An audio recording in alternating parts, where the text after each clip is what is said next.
Telugu Desam party జాతీయ ప్రధాన కార్యదర్శి ఐటీ, విద్యాశాఖ మంత్రులు నారా లోకేష్ బాబు జన్మదిన వేడుకలను పాతపట్నం నియోజకవర్గం శాసనసభ్యులు వారి కార్యాలయంలో ఎమ్మెల్యే మామిడి గోవిందరావు ఆధ్వర్యంలో ఘనంగా జరిగాయి. వేడుకల్లో భాగంగా ఎమ్మెల్యే కార్యాలయంలో నాయకులు, కార్యకర్తలు, అభిమానుల సమక్షంలో కేకును కట్ చేసి శుభాకాంక్షలు తెలియజేశారు. అనంతరం నీలమణి దుర్గ అమ్మవారి గుడి వరకు భారీ బైక్ ర్యాలీగా చేరుకుని లోకేష్ బాబు పేరు మీద ప్రత్యేక పూజలు నిర్వహించడంతో పాటు 1,001 కొబ్బరికాయలు కొట్టడం జరిగింది. ఆలయ ప్రాంగణంలో మొక్కలు నాటే కార్యక్రమంతో వృద్ధులకు దుప్పట్లు పంపిణీ చేశారు. అలాగే స్థానిక సిహెచ్సిలో రోగులకు బ్రెడ్లు, పండ్లు పంపిణీ చేశారు.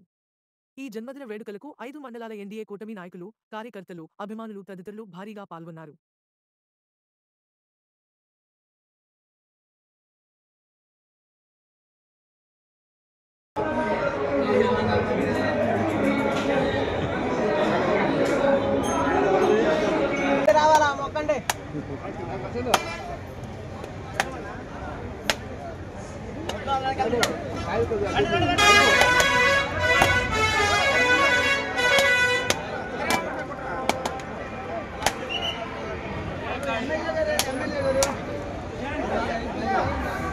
అక్కడ ఉన్నారు సార్.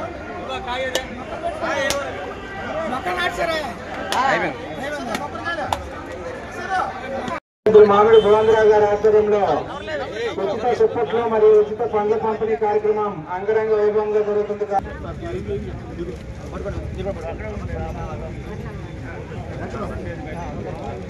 ఎట్లా తమ్ముడు జూమ్ చేసుకోవచ్చు కదా.